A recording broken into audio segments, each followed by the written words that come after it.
19 na sasakyan nagliyab at nasunog sa parking lot ng NAIA Terminal 3. Dalawang motorcycle rider na huling dumaan sa EDSA busway. Nagtangkang tumakas at muntik pang makasagasa ng mga enforcer.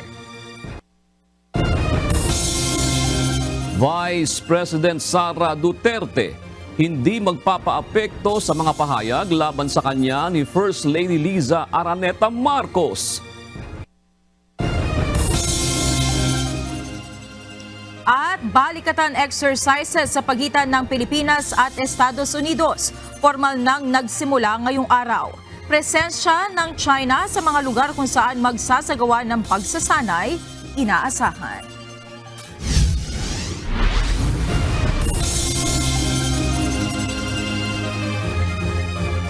Magandang hapon Pilipinas at sa buong mundo. Una sa ating mga balita. 19 na sasakyan ang nasunog kanina sa extension parking ng Ninoy Aquino International Airport o NAIA Terminal 3. Patuloy pang iniimbestigahan ng mga otoridad ang naging sanhi ng sunog. Mula sa Pasay City, ito ang balita ni JP Nunez live. Magandang hapon JP, identified na ba lahat ng may-ari ng nasunog na mga sasakyan? Jun, sa ngayon meron ng ilan na nagkiklaim ng kanilang sasakyan na nadamay dito sa sunog sa parking lot ng Terminal 3 ng NAIA. At yung iba naman ay hindi pa lahat natutukoy kung sino-sino yung may-ari. Pero posibleng yung iba dyan ay mga empleyado din nitong mismong paliparan at pasahero naman ng airport. 1:28 PM kanina nang matupok ang ilang mga sasakyan sa extension parking ng Terminal 3 ng Ninoy Aquino International Airport o NAIA. 19 na mga sasakyan ang nadamay sa sunog. Ang ilan sa mga ito nalusaw ang mga gulong at nagkabasag-basag ang salamin. Nalusaw din ang mga upuan sa loob ng mga sasakyan at ang pintura nito sa labas. Habang yung ilan naman sa mga sasakyan ay bahagya lamang nadamay sa sunog. 1:57 PM nang ideklara ang fire out ng Manila International Airport Authority Rescue and Firefighting Division. Ayon sa PNP Aviation Security Group, isa sa tinitignan nilang sanhi ng sunog ang matinding init at naiwang flammable material sa loob ng sasakyan. Posible ring mabilis na kumalat ang apoy dahil sa tuyong damo na nasa parking area kaya nadamay ang iba pang mga sasakyan. Ayon sa PNP Aviation Security Group, re-reviewin din nila ang mga CCTV camera na nasa parking at sa airport para matukoy ang sanhi ng sunog. Sa inisyal na investigasyon, nagmula ang sunog sa isang SUV pero patuloy pa nila itong bineberipika. Jun, etong kinatatayuan natin, sa likuran natin, ito mismo yung mga sasakyan na nasunog. At malapit lang dun sa sasakyan, yung CCTV camera na nandito sa terminal. Yan yung re-reviewin ng PNP Aviation Security Group at ng mga otoridad para malaman kung ano ba yung pinagmulan nitong sunog. Sa ngayon, patuloy pa yung iniimbestigahan at ayon sa report ng MIAA, wala namang nasaktan dito sa nangyaring insidente at hindi naman naapektuhan din yung operasyon ng paliparan. Sa ngayon, yan muna ang ating latest live mula dito sa Pasay City. Balik sa iyo, June. Oo, JP, sinasabi mo nga kanina na ito ay extension ng parking lot dyan. Sabihin ba ito ay hindi lahat sementado, JP? Dahil may mga damo tayong nakikita, di ba? Mga tuyong damo. To be exact.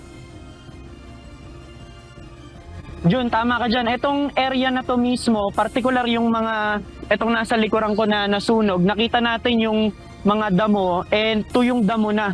Kaya yung doon sa mga video na nakita natin, talagang yung damo mismo, mabilis na kumalat yung apoy at nasunog. Hindi sementado itong area na ito dahil extension lang siya ng mismong parking lot nitong paliparan.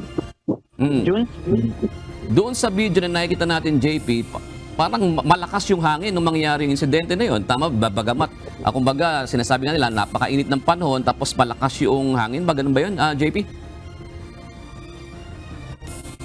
Yes, Jun. Kanina, nung kinukwento nga dito ng mga nakasaksi na bandang alauna kanina, malakas talaga yung hangin. Kahit gayon, Jun, na dito sa ating kinatatayuan, malakas din ang hangin. At alam naman natin na kapag malakas ang hangin, nakakadagdag yan dun sa paglakas ng apoy. Jun? Kasi isa rin sa titignan dyan, di ba JP, sa ating mga ginagawang sa pag-attend natin ng mga seminar, nagsimula ang sunog sa spark at mga flammable materials. Tama ba yun? Yes, Jun, yun nga yung isa dun sa tinitignan nilang posibleng naging sanhi ng sunog. Kasi doon sa mga video din na lumabas, yung itim na SUV na nandito sa parking lot, doon nagsimula yung sunog. Ngayon, tinitignan nila kung merong material doon ng flammable material na naiwan doon sa mismong sasakyan na pwedeng yun yung naging dahilan ng sunog at pinagmulan tsaka namang kumalat doon sa iba pang mga sasakyan. Jun? So medyo mahaba-haba pa yung investigasyon na gagawin dyan dahil titingnan pa yung mga CCTV footages. Kasi minsan nga, di ba, may mga, kumbaga, ang mga eksperto dyan, may mga paalala sa atin na wag din tayo mag-iiwan sa ating mga sasakyan ng mga bottled water. Kasi pag daw tumama doon yung sikat ng araw, yung sinag ng araw, nagkukos din yun, pag tumama doon sa bottled water na yon, nagkukos din pala yun ng pagsiklab ng apoy. JP. Yes, Jun. Sa ngayon, doon sa mga otoridad sa PNP Aviation Security Group, pati sa Bureau of Fire Protection, hanggang sa oras na ito kasi, Jun, nandito sila na patuloy na nag-iimbestiga, nagtatanong-tanong sila doon sa mga nakasaksi dito sa area. At yung dahilan ng sunog, sa ngayon, initial pa lang yung report. At siguro matutuko yan kapag nabuo na itong report ng mga otoridad, pati na ng Manila International Airport Authority, at patuloy tayong makikipag-ugnayan sa kanila. Jun? Doon ba sa mga sasakyan na yon, walang naka-switch on yung engine nung mangyari ang insidente? Sa ngayon, Jun, hindi natin natanong pa dun sa mga nag-iimbestiga kung totally lahat ay nakapatay yung engine. Pero yung dito sa parking lot, Jun, nalaman natin na ito palang mga sasakyan na ito, yung iba, iniiwan dito na matagal na. Ibig sabihin, kagaya nung natanong natin, April 19 pa nakaparada yung kanyang sasakyan na nandito dahil lumipad sila papunta ng ibang probinsya, tapos ngayon nila binalikan. Kaya yung iba ditong mga sasakyan talagang matagal na, pero yung kung merong buhay na engine o buhay na sasakyan nung mangyari yung sunog, wala pa tayong impormasyon doon, Jun. Alright. Maraming salamat, JP Nunez. Sa iba pang balita, nahuli ng puwersa ng Special Action and Intelligence Committee for Transportation o SAIC ang isang rider na dumaan sa EDSA busway. Base sa video na ibinahagi ng SAIC, makikita na pinara ito ng mga operatiba. Subalit nagtuloy-tuloy pa rin ng takbo hanggang sa muntikang makasagi ng mga enforcer na nagbabantay sa EDSA carousel. Nang maharang pinagsabihan ng rider at inisyuhan ng violation ticket. Base sa report ng SAIC, 17 mga motorista ang nahuli sa operasyon sa EDSA busway kaninang umaga. Kabilang dito ang sasakyan ng 3 diplomatic cars, isang L300 ng Navy at ilang motorsiklo ng PNP, dump trucks at private motorcycles.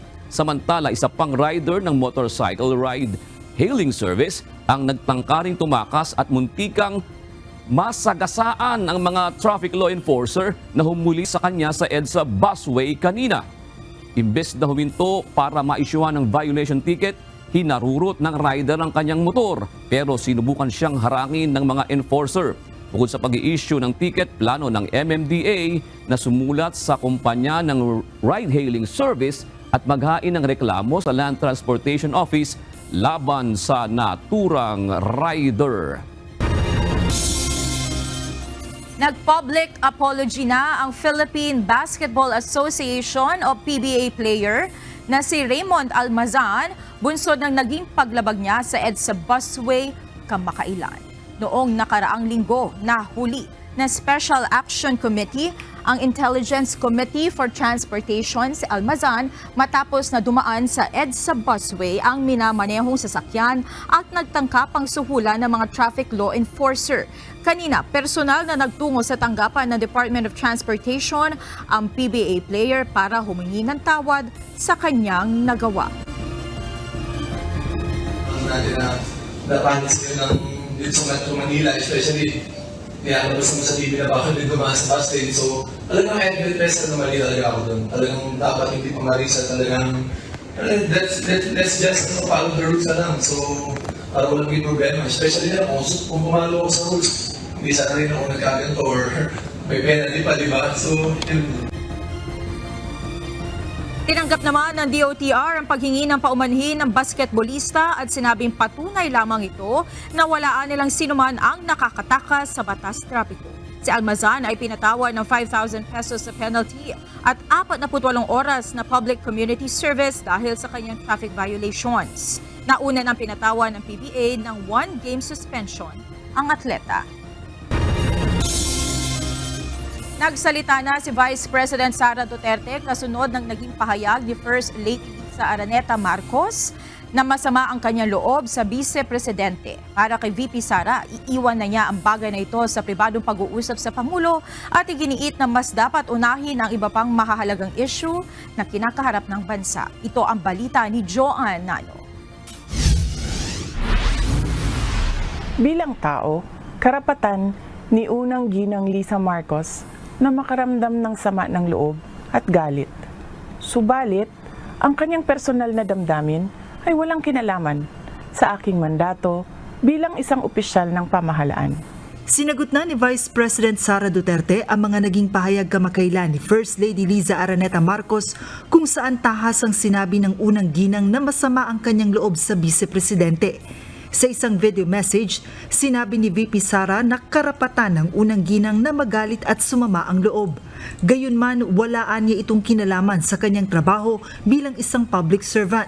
Ayon sa Vice-Presidente, idadaan na lamang nila sa pribadong pag-uusap ng Pangulo ang mga susunod na hakbang para makaabante na sa mga issue.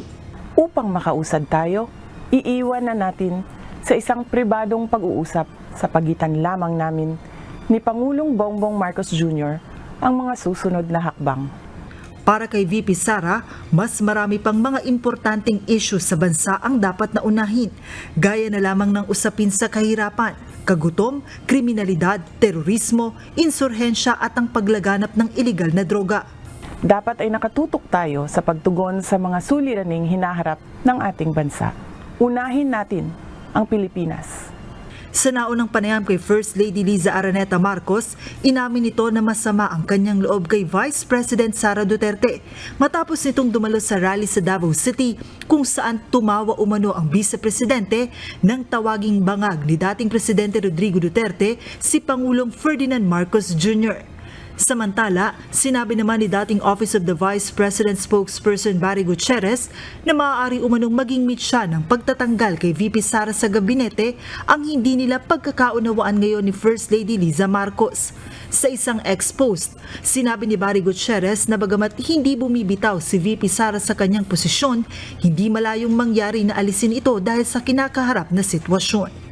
Joanne Nano, UNTV News and Rescue. Diyos ang aming sandigan, serbisyo publiko ang aming pinahalagahan. Tulong muna bago balita. Nirespondihan ng UNTV News and Rescue ang tawag tungkol sa isang senior citizen na nawalan ng malay sa Butuan City. Sa Tagum City naman, banggaan naman ng motorsiklo at utility van ang nirespondihan ng rescue team. Ito ang balita ni Hazel Fuerzas.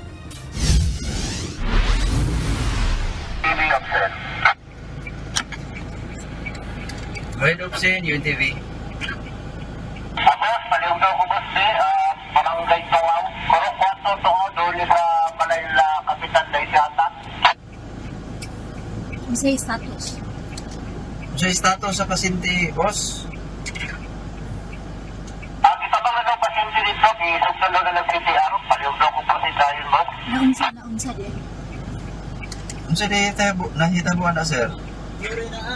Possible na na-attack na possible stroke na DOB.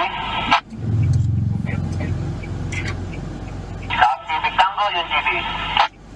Isang tawag ang natanggap ng UNTV News and Rescue mula sa Operations Center ng Butuan City Disaster Risk Reduction and Management Office o CDRMO kaugnay sa isang senior citizen na nawalan ng malay sa Barangay Tungaw, Butuan City itong nakarang April 18 pasado alas 8 ng gabi. Kinilala ang pasyente na si Mang Rogelio de los Reyes, 82 anyos. Ngunit nang dumating ang team sa lugar, nakatayo at may malay na ang senior citizen.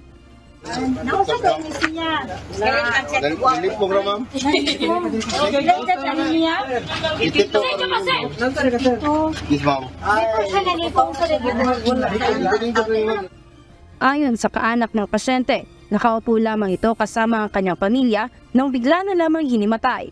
Sa inisyal na pagsusuri ng UNTV News and Rescue Team kay Lolo, wala naman itong natamong injury. 1975. Sir, wala kay gibati ka rin ng sakit, sir? Pero, Ang sabi mo gibati ron? Ang sabi mo gibati ka ron? nandito mo kung wala ka tulog ka oras mo nga tabag ko nila. Upang masiguro ng pamilya ang medical at physical condition ni Mang Rogelio, ay nagdesisyon ng mga ito na dalhin ang pasyente sa Butuan Medical Center.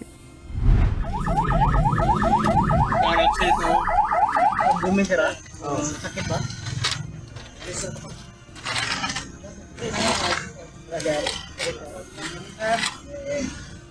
Nirespondehan din ng UNTV News and Rescue Team ang aksidente sa pagitan ng isang motorsiklo at SUV sa Purok 7, Barangay Magdum, Tagum City, pasado alas 11 ng gabi nitong April 17. Nagtamo ng sugat sa kaliwang paa at mga gasgas sa kaliwang siko at tuhod ng driver ng motorsiklo na si Harold Llano, 29 anyos. Agad nilapatan ng paunang lunas ang biktima. Sinuri din ng grupo ang ibang bahagi ng katawan ng biktima upang malaman kung mayroon pa itong ibang pinsala na natamo mula sa aksidente. Ayon sa nakasaksi sa pangyayari, nag-overshoot sa palikong bahagi ng kalsada at hindi agad nakabalik sa kanyang lane ang driver ng motorsiklo kaya tumama sa gilid ng kasalubong nitong utility van. Igawas gid sa lane kay namay sa unahan na may kurbada na overshoot siya ba. Tapos sa kuan, ibis na mo kuan siya mo balik siya sa iyang lane. Naigo gid niya. Naluwagin siya kabalik sa iyang lane ba. Ito nakaksingan, di man inong dapat gamit. Matapos malapatan ng paunang lunas ang biktima, ay dinala ito sa Davao Regional Medical Center. Hazel Ferzas, UNTV News and Rescue. Diyos ang aming sandigan, serbisyo publiko ang aming pinahahalagahan. Nagkaharap sa Malacanang kanina sina Pangulong Ferdinand Marcos Jr. at Amir ng Qatar na si Sheikh Tamim bin Hamad Al Thani. Ilang mahahalagang kasunduan din ang nilagdaan ng Pilipinas at Qatar. Ito ang balita ni Nel Maribohok. With the Philippines and Qatar sharing 43 years of deep friendship and cooperation, I am certain that our discussions today will translate to stronger collaboration in common fields of interest. Siyam na makasaysayang kasunduan ng nilagdaan sa pagitan ng Pilipinas at Qatar ngayong araw. Kabilang dito ang pagtanggal ng visa bilang requirement sa mga diplomatic at special official passport holders at ang Memorandum of Understanding o MOUs sa kooperasyon sa larangan ng sports at kabataan. Kasama rin sa napagkasunduan ang magkatuwang na paglaban sa human trafficking at climate change. Nais rin ng dalawang bansa na pagyamanin pa ang relasyong panturismo at business events. Napagkasunduan rin ng dalawang bansa ang pagkilala sa certificates ng mga marino o seafarers. Lumagda rin sa MOU ang Philippine Chamber of Commerce and Industry at Davao City Chamber of Commerce and Industry sa counterpart nito sa Qatar. Nilagdaan ang mga kasunduan na ito matapos ang pakikipagpulong ni Pangulong Ferdinand Marcos Jr. kay Qatar Amir Sheikh Tamim bin Hamad Al Thani sa Malacanang kanina. Kinikilala naman ng Qatar ang halaga ng Pilipinas bilang partner nito sa iba't ibang larangan, tulad na lamang sa pang-ekonomiya. Pinasalamatan rin ng Qatari Amir ang mga Pilipinong naninirahan at nagtatrabaho sa kanilang bansa. It is my pleasure to take this opportunity to praise the Filipino community residing in the state of Qatar and their effective contribution to the development progress in our country. Ayon sa Presidential Communications Office o PCO, aabot sa 242,609 na mga Pilipino ang nasa Middle Eastern country. Noong 2022, umabot ang remittances sa $895.33 million na galing sa Qatar. Nel Maribohok, UNTV News and Rescue, Diyos ang aming sandigan, serbisyo publiko ang aming pinahalagahan.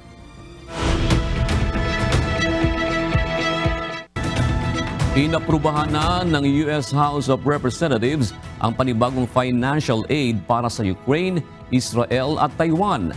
Inaasahang maipapasa na rin ito ng US Senate ngayong linggo upang agad malagdaan ni President Joe Biden.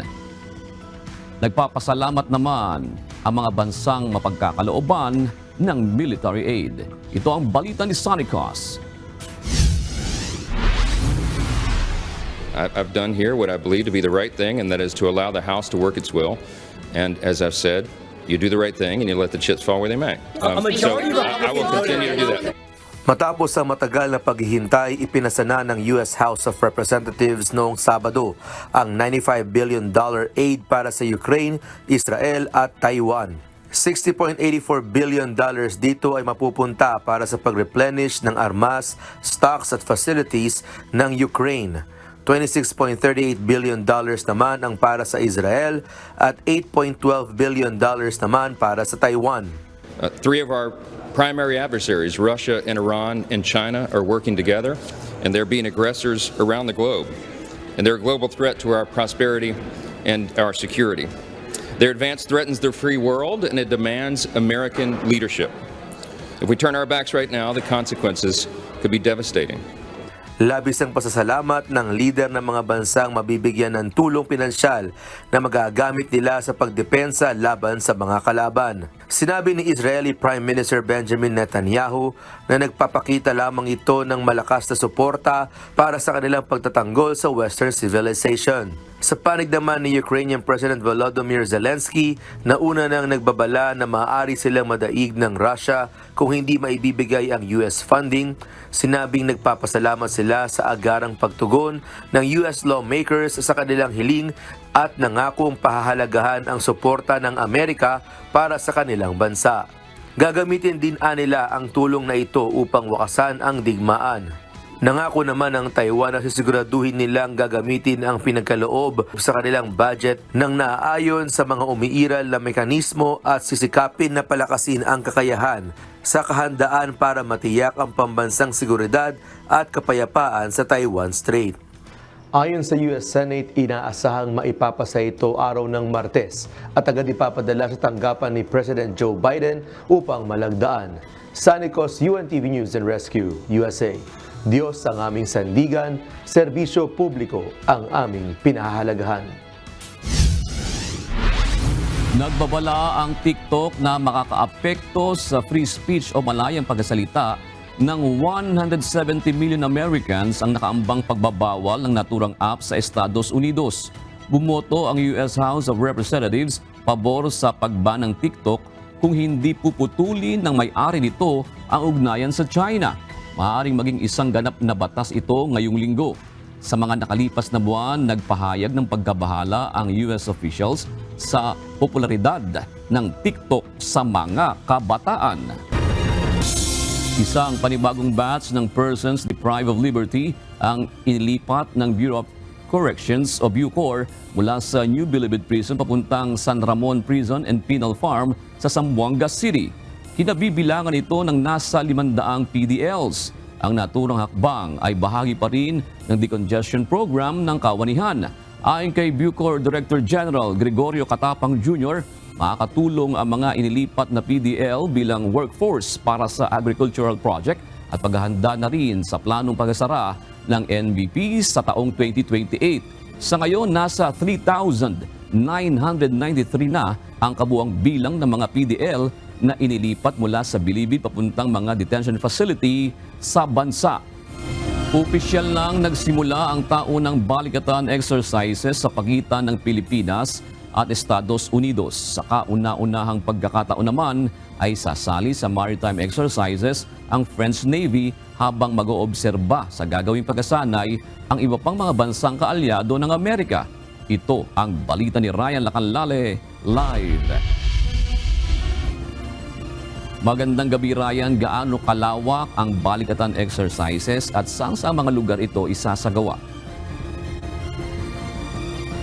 June, mula sa Western Command dito sa May Palawan hanggang dito sa Northern Luzon Command, sakop lahat yan itong gaganaping balikatan exercise. Maraming mga lugar, scattered yung mga lugar kung saan isasagawa yung mga pagsasanay at yung mga ibang lugar ay hindi na for media, hindi na i-disclose sa media yung ibang mga lugar. Pero particular dyan sa Palawan, maraming mga activities dyan. Ganon din dito sa may Zambales, may activities din dyan. Kahit dito sa Nueva Ecija, sa Ilocos Norte hanggang sa Batanes ay mayroong isasagawang mga pagsasanay dyan.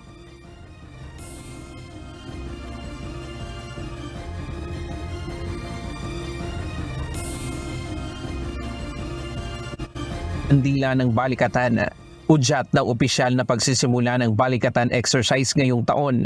Ito na ang pang-39 na edisyon ng taunang bilateral military exercise sa pagitan ng Armed Forces of the Philippines at US military personnel, alinsunod sa Mutual Defense Treaty at Visiting Forces Agreement na nilagdaan noong 1998.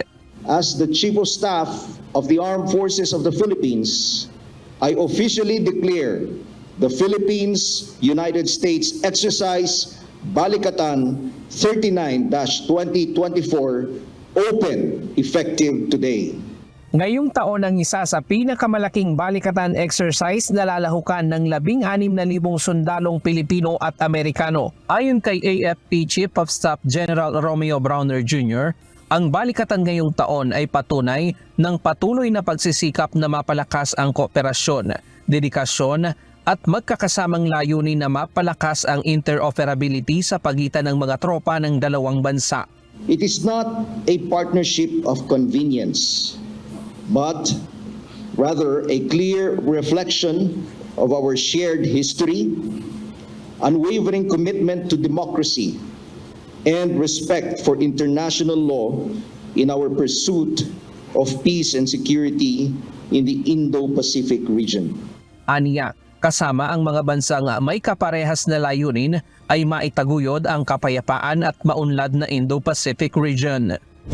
Bukod sa US military at AFP, kasama rin sa pagsasanay ang 150 personnel ng Australian Defence Force. At sa unang pagkakataon ay lalahok ang French Navy na may 100 contingent, ang Special Action Force ng Philippine National Police at ang 6 na barko ng Philippine Coast Guard at kanilang Special Operation Force. 14 na bansa naman ang magsisilbing observer ngayong taon.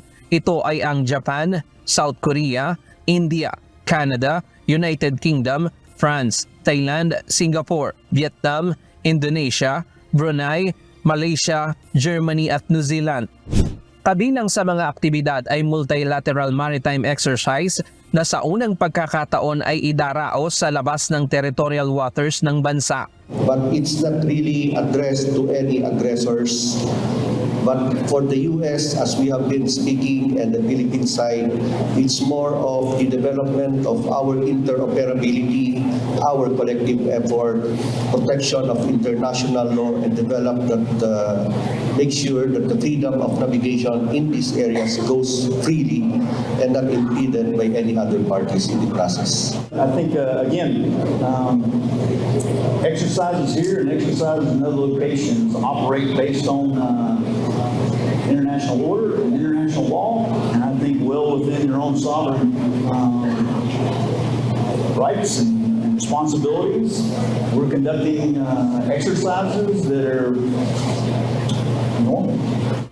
Pero dahil malapit sa lugar ang mga itinayong istruktura ng China, inaasahan na ng AFP ang posibilidad na may umaligid na mga barko ng China habang nagsasagawa ng pagsasanay sa bahagi ng West Philippine Sea. But surely, I would say that we would expect some presence of the Chinese side also because they have built their structures in these areas. Wala namang nakikitang problema ang AFP sa pagsasanay na ito. We always adhere to international law and the freedom of navigation in these seas. So I think we wouldn't see any problem so long as we follow international law and follow our mutually agreed cooperative mechanisms. Ang PCG naman magsisilbing security sa perimeter habang nagsasagawa ng pagsasanay para siguraduhing walang makagambala sa ginagawang aktibidad.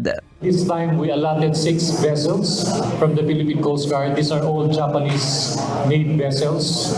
Yung dalawang 97 meters tsaka yung 4 na 44-meter vessels na magiging platform and security para dun po sa Balikatan. Ilan pa sa pagsasanay ay ang Counter Landing at Maritime Exercise LFX sa Ilocos Norte, Island Taking Exercise sa Batanes, HIMARS Rapid Infiltration sa Palawan, Integrated Air and Missile Defense sa Zambales at marami pang iba.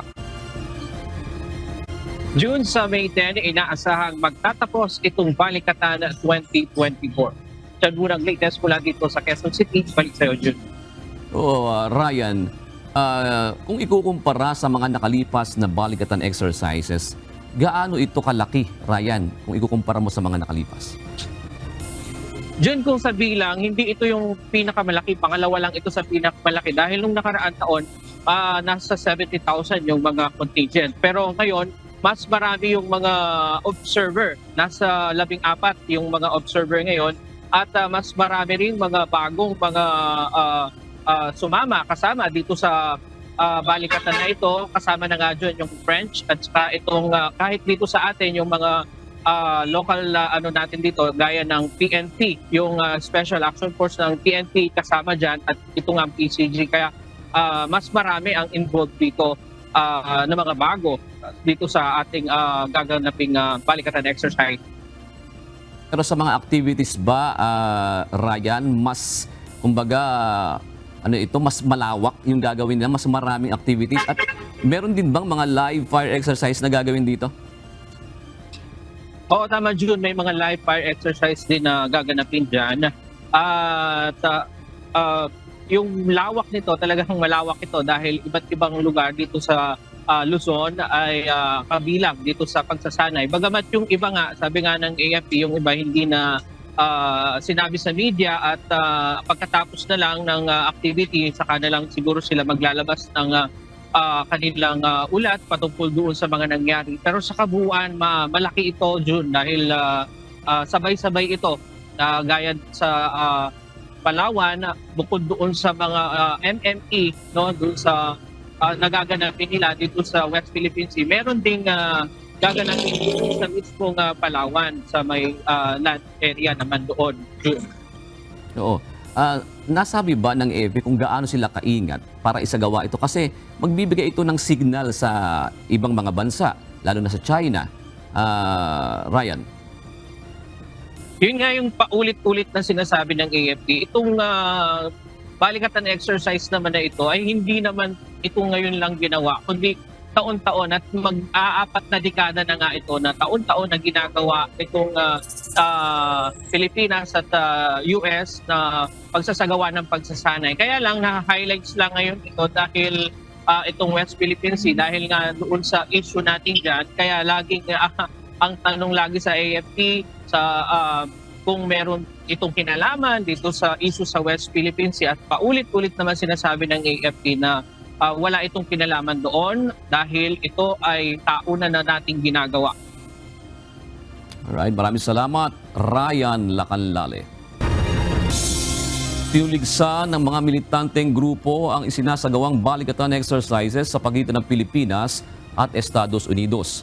Ayon sa isang makabayang black lawmaker, tila rehearsal para sa gera ang joint exercises. Subalit para sa isang geopolitical analyst, maipapakita sa pagsasanay ang pagkakaisa ng mga bansa na may magkakaparehong prinsipyo at layunin sa gitna na mga kinakaharap na hamon ng international community. Ito ang balita ni Rosalie Caz. Sinabayan ng kilos protesta ng mga militanteng grupo sa labas ng Camp Aguinaldo ang opisyal na pagbubukas ng Balikatan exercises sa pagitan ng mga tropa ng militar ng Pilipinas at Estados Unidos. Tinututulan nila ang ginagawang pagsasanay. Tinuligsa naman ni makabayang black lawmaker Gabriela Women's Party List Representative Arlene Brosas ang military exercises. Anya, nagsisilbing pagsasanay sa isang gyera ang balikatan. Dagdag pa ng mambabatas, pinalalala rin ang tensyon sa rehiyon ng pagdedeploy ng missiles malapit sa pinagtatalunang teritoryo. Nakakaalarma rin na ginagawa umanong bihag ang Pilipinas sa geopolitical game sa pagitan ng Estados Unidos at China. Ayon naman sa isang geopolitical analyst, maipakikita sa joint exercises ang pagkakaisa ng mga bansa sa rehiyon na may magkakapareho ng prinsipyo at layunin. That is what we're ensuring. We're diversifying our economic options, strengthening our defense. And I think the clarity, as I've mentioned, is very consistent. That we are merely defending what is rightfully ours based on international law. Ipinaliwanag naman ni National Security Council Assistant Director General Jonathan Malaya na hindi pakikipagdigmaan ang layunin ng balikatan. Bagkus upang mapaigting ang kapasidad ng bansa. War is not on the table. War is not one of the instruments of national policy of the Philippines. Just because we have balikatan doesn't mean we're going to go to war. The only way to preserve peace is to have a strong deterrence capability. Giit pa nito, bago pa man tumindi ang tensyon sa South China o West Philippine Sea, nagsasagawa na ang Pilipinas at Amerika ng balikatan. Bukod sa libu-libong sundalo ng Pilipinas at Amerika, may mga kinatawan din ng 14 na bansa sa balikatan bilang observers. Rosa Licoz, UNTV News and Rescue. Diyos ang aming sandigan, serbisyo publiko ang aming pinahahalagahan. Sisimulan na ng Department of Public Works and Highways ang retrofitting ng EDSA Kamuning Flyover sa April 25, habang sa May 1 naman isasagawa ang partial closure ng tulay. Ayon sa MMDA, oras na magsimula ang pagsasara sa May 1, ipagbabawal muna ang pagdaan dito ng mga private vehicle at motorsiklo sa loob ng 6 na buwan. Ito ang balita ni JP Nunez. May 25 mag-start yung trabaho. I mean April 25, pero yung closure will start May 1. Lalagyan na ng harang ng Department of Public Works and Highways sa Huwebes, April 25 ang southbound lane ng EDSA Kamuning Flyover na isa sa ilalim sa rehabilitasyon. Kasabay nito sisimulan na ang retrofitting ng flyover upang maisaayos ang mga bahagi na nagkakaroon na ng bitak dahil sa tagal na ng tulay. Kasama yung EDSA Kamuning sa 14 bridges na in-identify ni JICA na critical bridges once na tumama yung the big one. So, si Kamuning, ang scope ni Kamuning is yung redecking kasi deflated na yung mga, yung slab niya sa taas, makikita niya may mga cracks na. So, pag umulan, nagsisip na yung tubig pababa. Ayon sa Metropolitan Manila Development Authority o MMDA, bahagya pa itong madadaanan ng mga motorista. Ngunit pagsapit ng May 1, magpapatupad na sila ng partial closure. Kapag isinara ang tulay, tanging ang bahagi lang ng busway ang mabubuksan, kaya wala munang mga private vehicle at motorsiklo na padadaanin sa ibabaw nito. Tatagal ang pagkukumpuni at pagsasara nito ng 6 na buwan, kung saan sa October 25 ang inaasahang muling pagbubukas nito para sa mga motorista. Ito kasi 6 months so kaya kailangan natin mas paigtingin yung pagmaman ng traffic at i-expand din yung alternate routes dahil talagang malaki yung magiging epekto nito. Sa mapang inilabas ng MMDA na magiging alternatibong ruta ng mga sasakyan bago makarating sa EDSA Kamuning Flyover, maaari silang lumiko sa Quezon Avenue, Eugenio Lopez Drive o Scout Borromeo, patungong Sergeant Esguerra Street, palabas ng Timog Avenue hanggang makabalik sa EDSA. Ayon sa MMDA, magsasagawa naman sila ng mas pinaigting na clearing operation sa nabanggit na mga mabuhay lanes upang maiwasang tumukod ang matinding traffic. Lahat nila ng mga private vehicle na maaabutang nakaparada sa tabi ng kalsada ay hahatakin. JP Nunez, UNTV, News and Rescue. Diyos ang aming sandigan, serbisyo publiko ang aming pinahahalagahan. Tatanggalin ng Commission on Elections o COMELEC ang mga party list group na bigong manalo o makapagpaupo ng kinatawan sa 2 magkasunod na halalan sa bansa. Ayon sa COMELEC, layo nitong matiyak na ang mga nakakapasok sa party list system ay mayroon talagang kinakatawang mga grupo. Ito ang balita ni Dante Amento. So asahan po ninyo ito sa mga susunod na linggo na ilalabas po ng COMELEC ito. Ilalabas ng Commission on Elections o COMELEC sa mga susunod na araw ang listahan ng party list groups na tatanggalan nila ng rehistro o accreditation. Ayon kay COMELEC spokesperson Director John Rex Laudianco, kapag ang isang party list ay hindi nanalo sa dalawang nakalipas na eleksyon o hindi nakakuha ng kahit 2% ng kabuuang boto sa party list system, ay aalisin sa listahan. Ito ay alinsunod sa Republic Act 7941 o Party List System Act. Maglalabas po ang COMELEC ng resolusyon kung saan yung pong mga sumali at 2 beses pong hindi nanalo at hindi nakapagpaupo sa Kongreso ay maaari pong matanggal na sa listahan. Sa inilabas na resolusyon ng COMELEC noong 2021, 39 na grupo ang tinanggalan nila ng rehistro tulad ng One Ahapo, Abacada, Abamin at iba pa. Bigo ang mga ito na makakuha ng kahit isang pwesto sa Kongreso o walang partisipasyon sa dalawang nakaraang eleksyon. Ang mga tatanggalan ng accreditation ay inaasahang hindi na malalagay ang pangalan sa iimprintang balota para sa 2025 midterm elections kung saan kasama ang party list sa mga iboboto. Dagdag pa ng COMELEC, naging mahigpit sila sa pagsala sa aplikasyon ng mga gustong maging party list group. Ito ay para matiyak na ang makapapasok lamang sa party list system ay talagang lehitimo at may kinakatawan na grupo. Tinitingnan natin dito kung sila ba ay tunay na representante ng sektor na kanilang nais i-represent at higit sa lahat nako-comply ba nila yung requirements po ng Party List Act, pati na rin po yung mga sunod-sunod na desisyon ng Korte Suprema. Dante Amento, UNTV, News and Rescue. Diyos ang aming sandigan, serbisyo publiko ang aming pinahahalagahan.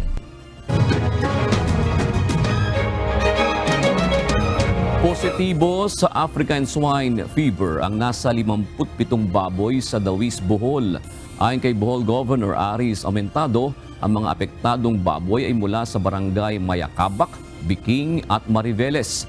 Bunsod nito, nagpatupad ng temporary ban ang mga otoridad sa live hogs at meat products na manggagaling sa Panglao Island kung saan matatagpuan ang bayan ng Dawis. Tatagal ito hanggang May 18, 2024.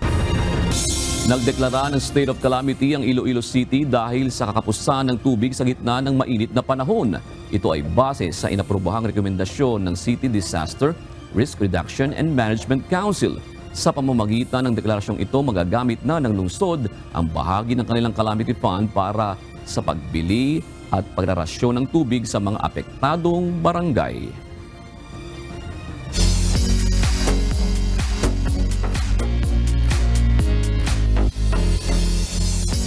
Muling nagkasama-sama ang mga miyembro ng Spice Girls. Naganap ang reunion ng 90s British girl group sa 50th birthday ni Posh Spice Victoria Beckham.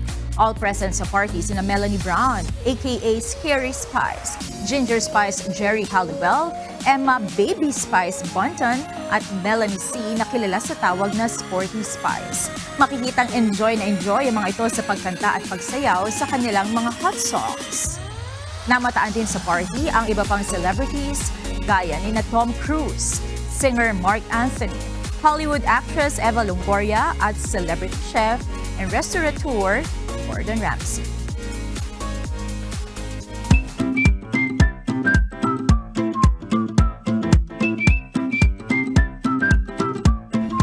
Yun. Naabutan mo ba yung Spice Girls? Panahon ko yan. Panahon mo yan? Oo. Naaalala ko pa nung grade school ako, meron akong group of friends, diba? Meron kaming kanya-kanyang parang pinoportray. Naalala ko ako si Jerry Halliwell, si Ginger Spice Kuno.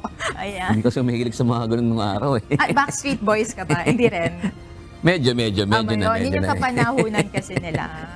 Uy, pero yung balitang isasara starting May 1 ang ang Kamuning flyover, parang mararamdaman natin. Ramdam natin sa COVID. Oo, dadaanan natin. Kailan tayo dapat magpahinga na eh, di ba? Pero alam mo, ano yan eh, kumbaga, di ba natatanda mo, 2022, na retrofit na rin yan. Yung kasi doon, nung 2022, ang ginawa pala dyan, yung mga potholes, tsaka yung crack. Mga isang buwan din yun, di ba? Okay. Parang naaalala ko ngayon.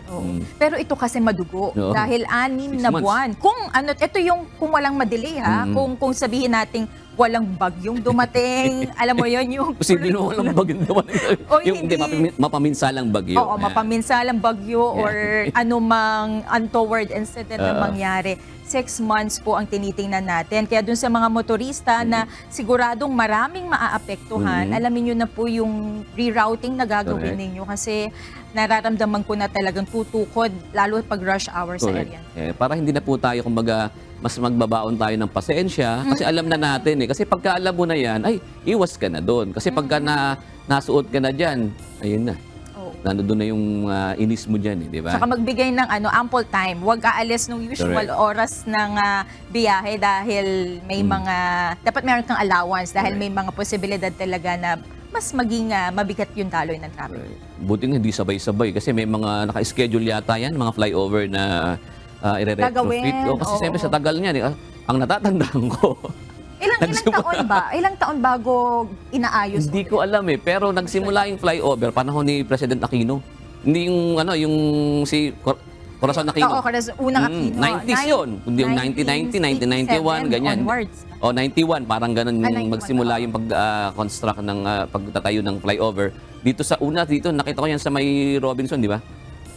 So yun Robinson. Yun ba yung mga unang panahon? Yes. Never pa bang parang full na inayos yung mga tulay magmula? Meron na rin. May mga ni-repair na ni-retrofit na rin ang mga flyover.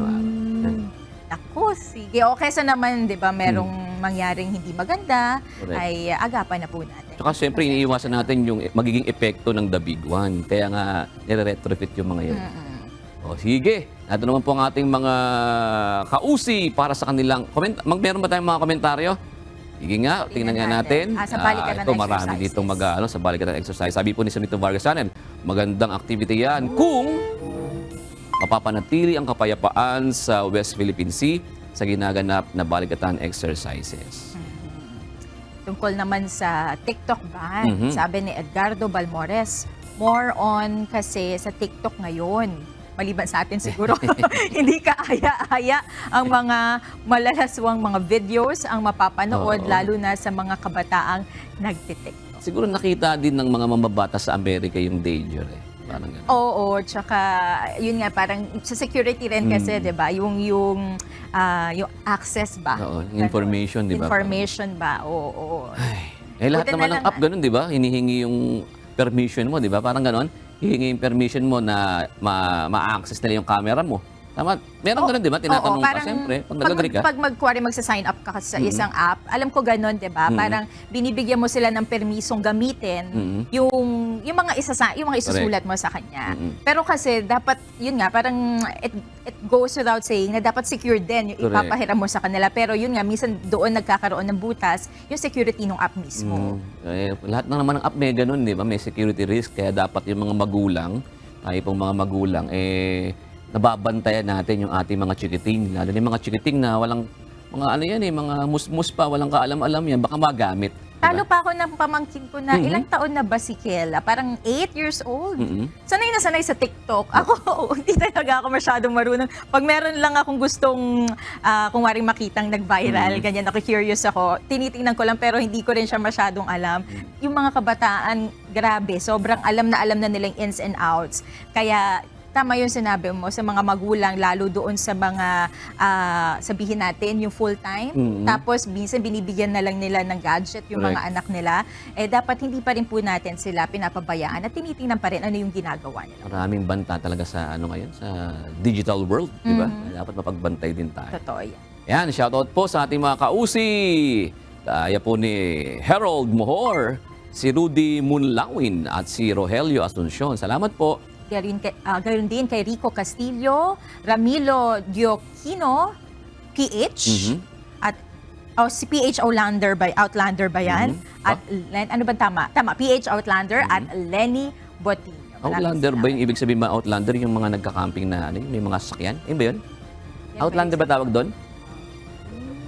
Oo, yung mahilig sa camping, mga ganon, sa mga nature. So parang Filipino siya, camper ganon. Mga camper, di ba?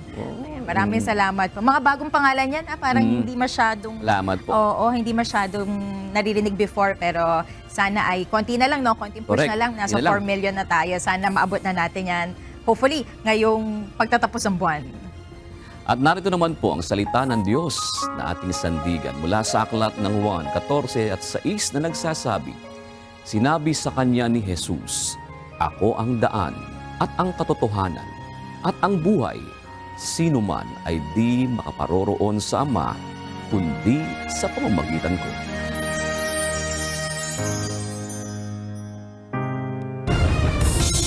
At yan ang naging kabuuan ng ating balitaan ngayong gabi. Aming inilahad ng buong katapatan kung paano namin nasaksihan. Kayo po ay makapagtitiwala ng aming nakita at narinig ang aming ibinabalita. At dito po sa UNTV, Diyos ang aming sandigan, serbisyo publiko ang aming pinahahalagahan. Magandang gabi po.